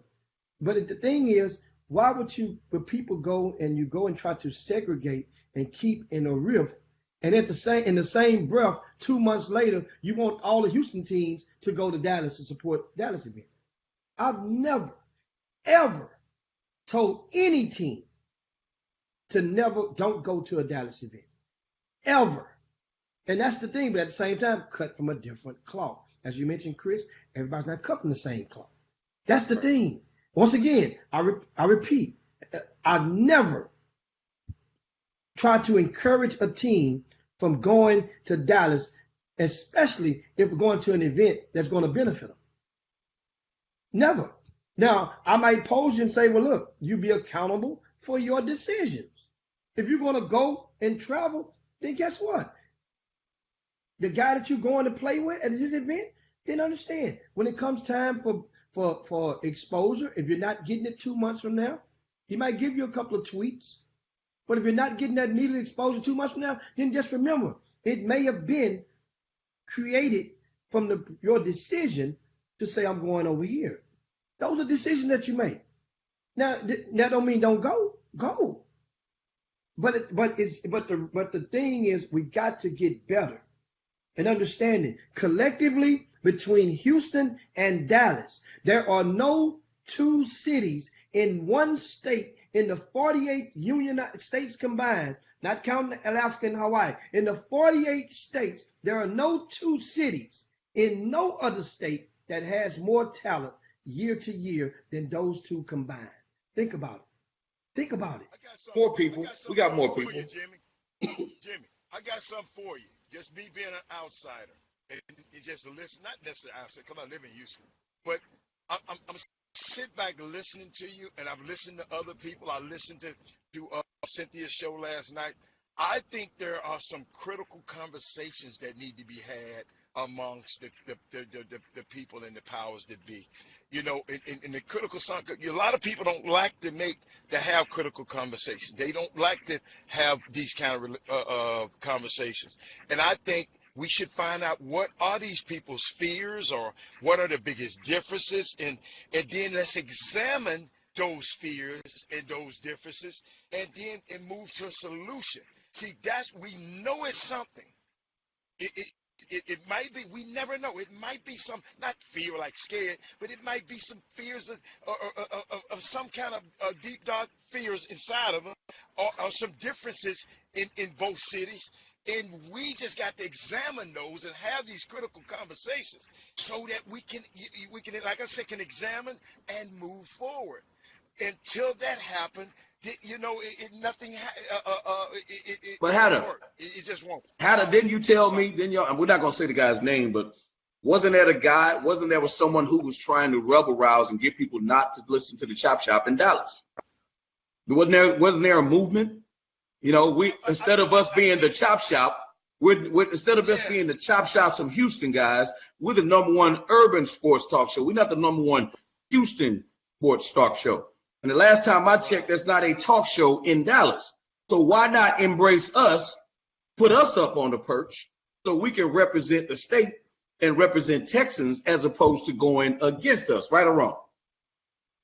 Me, you know, that sounds a little self-serving, but but that's why when we talk and we bring up subjects on this show, I tried to make sure, because I know Jimmy is the local sports guru, but we try to talk about topics. Believe it or not, y'all, we sit up and study topics and talk about what we're gonna, how we can help. You know, every topic we talk about, even the Anthony Brown situation. You know, we had one person talking about call her later when it's off. But that's not fair because it's other people on here. It's not all the time we're going to be able to fulfill your need that day. It might be somebody else want to hear it that day. We can't be selfish. And what I try to talk about things that affect every household and every family. You know, yes, we're going to joke, we're going to kid sometimes, but most of the time we try, y'all, we try our darnest to sit and say, what, this is a great topic here. This would move the needle here.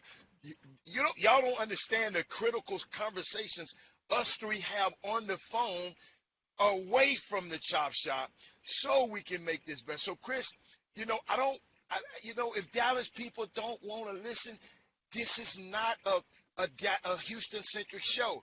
I'm from Memphis, Tennessee. You know, matter of fact, I've been all over the world. So, Chris, you've traveled all over the world. So if people think if that's just them niggas, excuse my language, them ninjas in Houston, then, you know, then that's some more indictment on who they are than what we're trying to portray every day. You follow? No doubt. No doubt. Hey, Jimmy, by the way, did that win last night add to you beating the snot out of Hatter? I'm just curious. No, we didn't. We didn't bet. I mean, it was out of reach. That's the first time. Because Odell put on the show. Yeah, Odell Beckham did indeed put on the show, and he wore his watch. He wore his watch as well. I was looking for the watch. Guess what somebody told me, y'all? No, come on. Guess what somebody sent me, man? The watches are duplicates, he went. No, see, I knew you were going to say that. I knew you were going to say that, Hatter. I knew you was going to say it. Because you're not going to wear a $2 million watch on the football field, Chris Walker. Unless you're getting paid for it.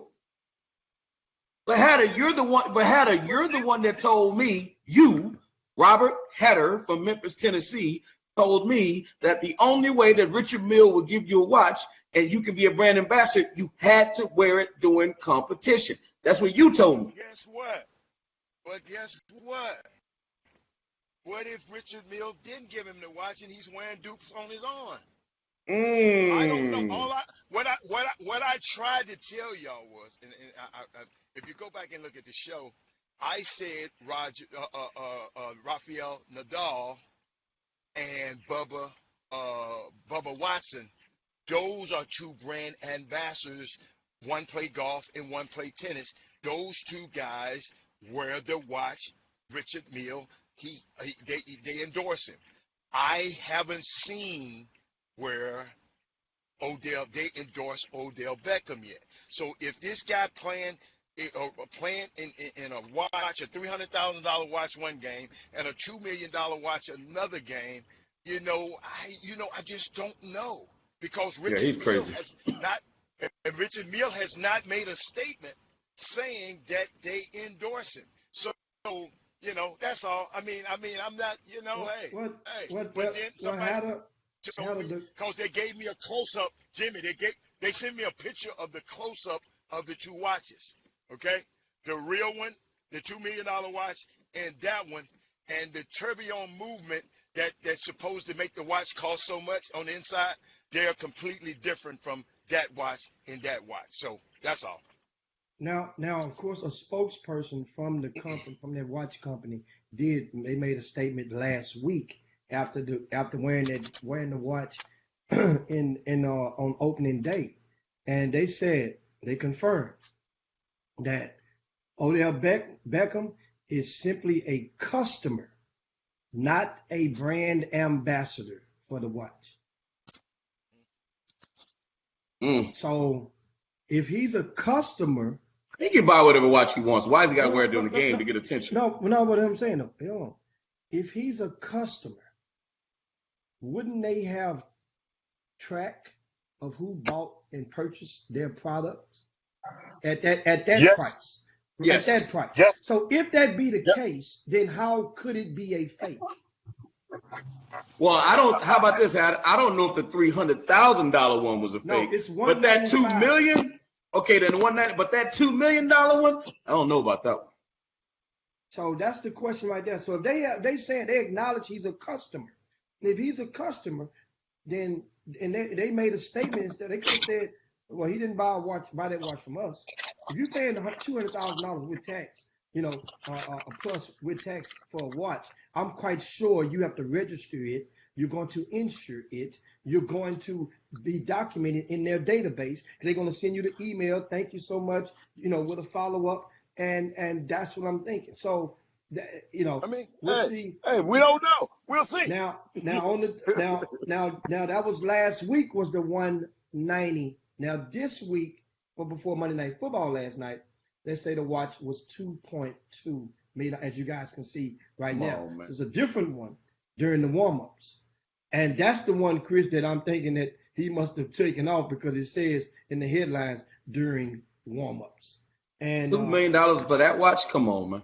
2.2. Come on, man. That's a big difference. Now you can let me add it to that 0.2 if you think it ain't much. I'm just saying that's absolutely ridiculous. I listen. That's all about getting attention. Come on, Odell. Well, Come on, Odell. Working. It's working. How much advertising revenue that Tell him to keep playing well. Have saved? But he's doing it with Richard. He's helping Richard Mille. Like all he's doing is making it just like we did with Cross with Tommy Hilfiger back in the day, and Rockaway started making their own stuff. Why we're making those brands richer and richer? Like, why are you doing that? And they're not even making you a brand ambassador? Come on, man. Yeah, I never heard of Richard Mille until this whole thing happened. I'm like, Richard Mille? Like, I've heard of a lot of expensive watches, but I never heard of Richard Mille. There's a lot of expensive watches. I never heard of Richard Mille. A $2 million watch? Come on, man. Get out of here with that. Get out of here with that. That's a house. He can buy about 10 houses in Houston for that. Come on, man. Get out of here. Chris, he can do what he want to do with his bread. That's him. If he's gonna be like Dame Dash. You don't keep it up.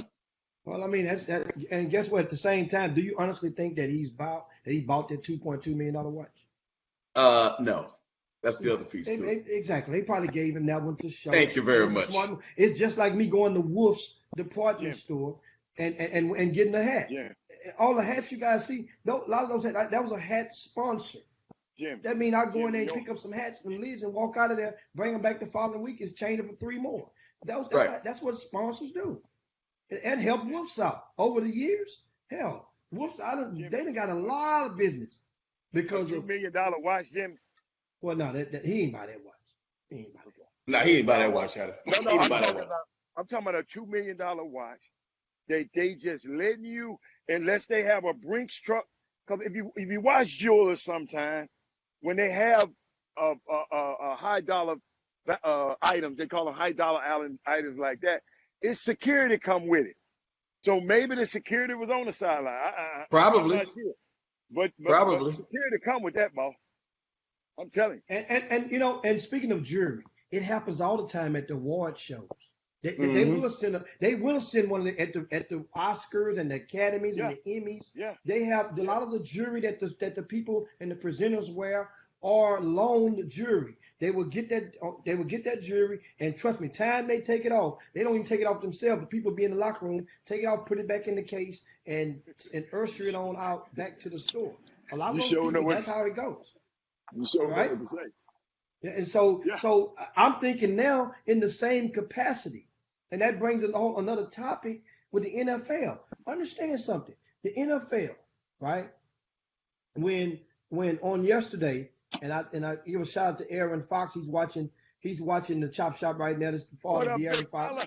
And shout out to him. And Aaron Fox had sent me yesterday a caption from the article. The NFL, they position themselves legally.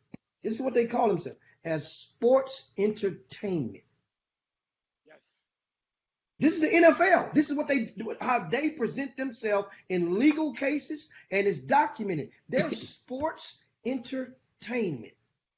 So if the same concept, you guys got to just pay attention to this stuff. NFL, they got us mesmerized with a pigskin, but it's a lot of other things that go on entertainment-wise. And if I'm an endorser now, you can best believe that what's going on, either the NFL is going to modify their rules for their dress code, well, not modify them to strengthen them, or you're going to see more celebrities taking the opportunity to gain more endorsements in the pregame portion of their game, meaning that as he wore a watch for pregame only during warmups, you're going to see kickers maybe coming out there wearing different stuff that's understand. He's found a way to circumvent the rules. When you do that, people will get pissed off to the highest point of pissivity. This is what it is. Now, mind you, one of the worst things you can do after you challenge and buck the rules and such is to go out and perform. Oh my God. So last night he goes out and performs at a premium level. That makes it worse because now you He's gonna have four of them on next game. Yeah, He's gonna have an ankle watch on. You're gonna have an ankle watch on. Exactly. This is what's happening right now. That's the worst thing could have happened for the NFL is for Odell Beckham to go home in the Meadowlands or in that stadium and to go and show his monkey ass. But I'm gonna tell you something even crazier. How about this as a turn of events? Odell Beckham goes out, shows off, probably one of the best receivers in the game, and the Giants decide to bench Eli Manning. How about keep Odell and benched Eli Manning a long time ago? You gave up Odell Beckham and you benched Eli Manning anyway. Hatter, talk to me, man. Unbelievable. What kind of decision making is that? He must have lost Hatter. Yeah, we must have lost Hatter. But I mean, and you see it, of course. He lost him anyway.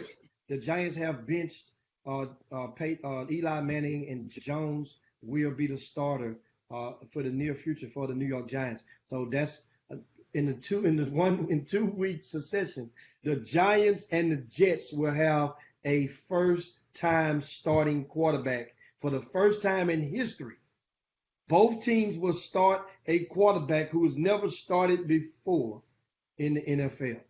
And this is very interesting. And you still think about it. The quarterback for the Jets, was on the practice field, team, just a week ago. He was on the practice team. And you guys sit here and you say Colin Kaepernick and you try to. That's what I was about to say. Keep them paying attention. Come on, man. That's all you got to do is just tell them, okay, pay attention. Pay attention. So you mean to tell me that this guy here for this fault? No. That dude, he looked like a high school quarterback last night. Even the Simeon before looked like a high school quarterback last night. And the fact that Colin Kaepernick, so he's out. Simeon got hurt. Sam Darnold, they say, is feeling better from mono. But at the end of the day, man, they're not letting Colin Kaepernick back in the league. You can't tell me that it's not about being blackballed now. It definitely is about being blackballed. That's fine. Just say it, because there's no way that some of these guys they're putting out there now are better than him. And that's just what it is. Colin's got to, he's made some money. The league settled with him. That lets you know right there, them settling with him puts it out there right away that, guess what? They were blackballing him, and that was animus toward him. So now there are multiple quarterbacks getting hurt in the league. I don't know what it is. Multiple quarterbacks. And he still can't get a sniff. That's a mandate that's been handed down that says do not, tease him now. Let him come in. But under no circumstances do we sign this guy to a contract.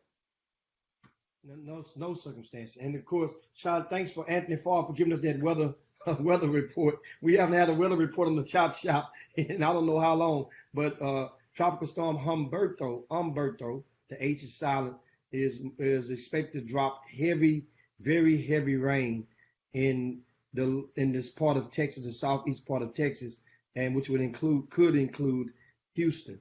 I am by no means your meteorologist, but I'm just passing on the report from the Weather Service. So if you have not, this is supposed to be starting in the middle of the week, which anywhere from Wednesday evening on forward.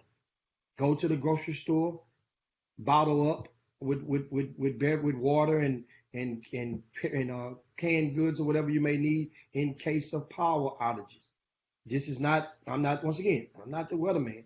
I'm just saying keep your eyes and pay attention on the weather reports. So, and Chris, that's a good topic. And of course, you may have missed earlier. I want to go back and share with you from the Boom Boom Room that when you mentioned the Chop Shop being the only show in Texas, and the only show, and I think Stacey Houston took offense to it and says that statement is one of the reasons why you're having to ask that question.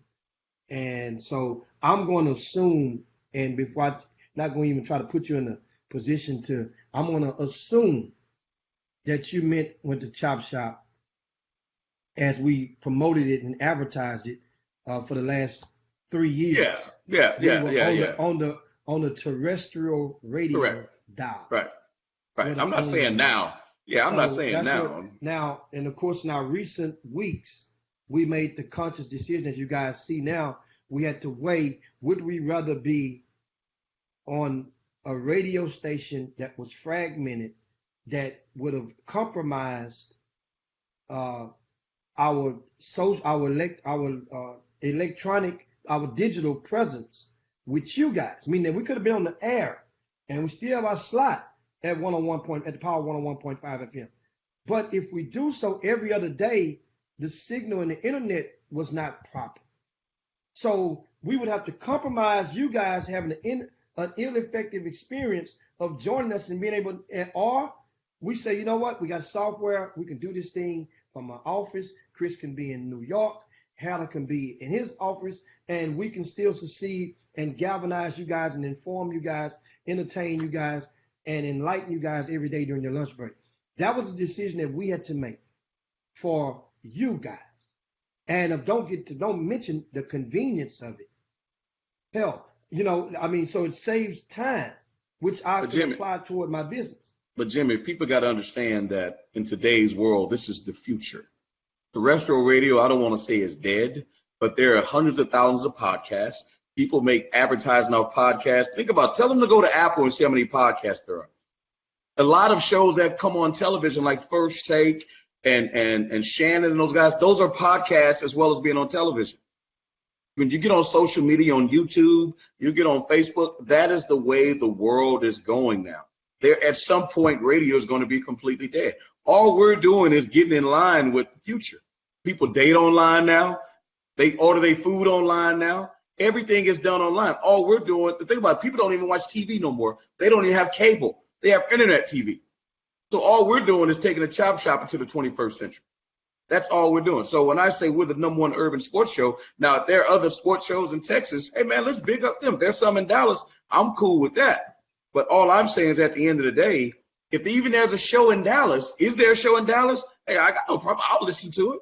I remember when Alan Branch had his show back in the day. I used to come on that show and listen to it. So if someone's doing a show, we're not going to sit here and deny them their love and chop it up. We always go on everybody else's show. But all I'm saying is if we're the only ones doing it, how about prop us up? Prop us up and make sure that we continue and keep the energy going to keep this thing going. I would love for there to be a show in Dallas. I think there should be a show in Dallas. Why not? But you know what it takes, Jimmy? You made a great point. Every time somebody, not that saying this is a challenge to other people in Dallas, every time someone tries to do something opposite RCS Sports, they find out the time and commitment that it takes to keep it going. That's what they find out, and then they fizzle out. They're a shining star, but then all of a sudden that motivation ends because if you're doing this for money and if you're doing this for any other reason, the truth is going to come out very quickly, if you know what I'm saying. Yeah, but we'll with that thought, I want to definitely give a shout out to Cynthia Guillory. Is a show that comes on a Monday evening, last night at 9:00, and she's on the girl side. Okay, cool. But some of the issues are parallel that they endure, and that she have to endure being the female and sometimes dabbing over to the male side sometimes. So she, her show is embraced and has a chance for a lot of traction. I think Stacey Houston is starting up a show, but it does take a hell of a commitment. And a lot of people may not realize I even thought about that. Think about it. When we first started the Chop Shop, Chris, this was before we even brought Hatter in to the fold. Yep. We brought him into the fold maybe 6 months after we had started with the Chop Shop. We remember you asked me about the time slots that were available. And you said either we can go at 12 noon or we go at 5 o'clock, 4 o'clock, 5 o'clock, something like that. And my first thing out my mouth was, no, I'm not going in no. I'm not going Traffic. I'm not going against Ralph Cooper because Right. I wasn't going to put us in a position where we would be the competition for a guy that paved the road in black Raised media us. in this city. Right. Even though I understand our audiences was going to be different, but that would still take away from some of the mutual listeners in that slot. And I told her I had to come and explain it to Ralph. I said, Ralph, and the Ralph was real humble when it comes. Oh no, man, you could have done that. We didn't no problem. No, wasn't going to do that because then it would have been no way that would have been had a good feeling in my heart if we would have wrestled and took his viewers away. So, But Jimmy, here's the other thing, though. Again, it's me talking about catapulting it in the future. A lot of people watch the Chop Shop when it's over as a podcast because they can't watch it during the day. So my point is, even though, people driving in their car would have been able to listen to the Chop Shop, at the end of the day, most of our viewers come when the Chop Shop is over. So podcasting, and again, it's getting into the future, and that's where we've had to change our focus. It's like, yo, man, we don't have to sit in the studio there. That's great. It's good to say that. But Jimmy, how many artists are selling records with digital imprints instead of, actual CD? Remember they used to sell CDs. Now that world has changed. Jay-Z, I forget the company that they sell their concerts with. Like everything changes. People don't even drive their own car anymore. They Uber. So what we have to do is we have to change people's focus about what actually a digital imprint means. And that's why we always say share the show, get on Facebook Live, because that means something. Follow us on Instagram and Twitter. We got to make people understand we got to get into the future, although it's great to say we're on the radio. But at the end of the day, I believe we get more listeners online than we can on the radio because people can listen online from anywhere in the world. So it's a smart move on our part, and not to diss Cynthia Guillory. You guys know more about that because you're down there than I do. But at the end of the day, we're going to embrace anybody that looks like us and prop them up. That's definitely not going to happen. I mean, absolutely, and we invite everybody to do the same. And that's the thing is, and collectively, one of the things that I'm going to invite you guys to return to do. I saw one viewer did it earlier, and I used to promote this every day on the Chop Shop. I'm going to make the pledge to reignite the process of influencing you guys, especially you guys are the small business owners, to share your info on the Chop Shop and the Boom Boom Room. Share your info during the show every doggone day. If you're a plumber, then let it know, hey guys, if you're an electrician, let it be known, let your name and the name of your business. And that way now, hell, you might live 3 miles away and don't even realize it from one of the viewers that may have a leak at the time. Share your intel. This is a great opportunity to network. And that's one of the things, one of my missions that I've decided moving forward as I approach into 2020. There are far too many people in the basketball community, parents and relatives, who sit in the stands, and I don't expect everybody to know who everybody is. However, the opportunities that you guys are missing from potentially advertising or just informing others about what you do in your business that could enhance, because we spend money. The basketball community spend money. So why would you not? Why would you not? If you drive a record truck, hell, somebody's car going to break down at every event and not going to start. Let us know that you're the record driver. That means, guess what? Even if you don't have to have a billboard up or a banner on the baseline, you can at least let the event operator know. Hey man, this is what I do, man. Can I bring some of my flyers? Guess what? If you don't have the budget to advertise the effective through the effective way or the common way, where I can go and get the announcer to make them to give you plugs, and you don't have the budget, just let me know. You can advertise at any RCS sports event at no cost at all. I keep telling you guys, pay attention. Pay attention means pay attention to who's not trying to charge you for every damn thing. That's all you got to do. Pay attention. And after you do that, then you'll figure it out yourself. Damn, why do they feel this way about him if he's not trying to rob you, if he's not trying to break you, and he's always trying to provide? And then the weeks will go by and people forget the fact about giving back. You know, you're giving out backpacks, giving out school supplies, helping people. Jimmy, Jimmy, you're killing yourself. Nobody remembers what they ate for breakfast. There you go. They don't. Only what they ate for dinner. So with that right there, I'm hungry right now. It's time to land this plane, and we're going to slide down Dino's back. Thanks so much, guys, for tuning into the Chop Shop. Make sure you share the show. Share this show. That's very important on our digital platform. Simply hit the share button, share it with your friends or on your timeline. Spread the word about the Chop Shop. We'll be right back on tomorrow in 22 hours. Women's Rock. Chop Shop. On behalf of Chris Walker, Jim Hicks, Rob Hatter, you are now tuned in to the Chop Shop. I'm Retro. Let's get it. We in the Chop Shop, we live in the Chop Shop. We talking sports talk, we live in the Chop Shop. We in the Chop Shop, I'm talking sports talk. So turn your dials up, it's live in the Chop Shop. We in the Chop Shop, we live in the Chop Shop. We talking sports talk, we live in the Chop Shop. We in the Chop Shop, I'm talking sports talk. So turn your dials up, it's live in the Chop Shop.